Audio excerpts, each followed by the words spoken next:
បាទសួស្តីបងបាទឲ្យផ្លាទីនបានមកដល់ដៃខ្ញុំហើយបាទមកដល់ហើយបាទស្មាបើកធំល្អគីឡូ33បាទជន់កូនមកដឹងថាជន់កូនមកមិនបាត់ទេ26 27 24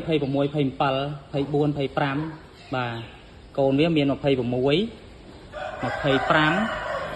បាទ25នេះកូនវាពណ៌ថ្មីបាទឲ្យរៀងពណ៌ចាស់បន្តិចបាទពីខ្ចីពណ៌ស្តៀងកូនវានោះដល់ពេលមករោមកចេញពណ៌ចាស់បាទចេញពណ៌ចាស់នេះឲ្យផ្លាទីនបាទ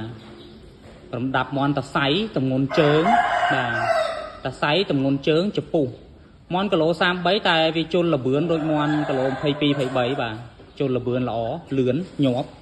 បាទចពុះលឿនស្រាលបាទផ្ដាត់វាយពួកនេះទម្ងន់ជើងល្អបាទនេះកូនវាឥឡូវយើងបានយកវាមកក្របទៀតហើយចុងក្រោយផ្ដាច់ពូជគេកុំឲ្យគេមានកាន់បាទ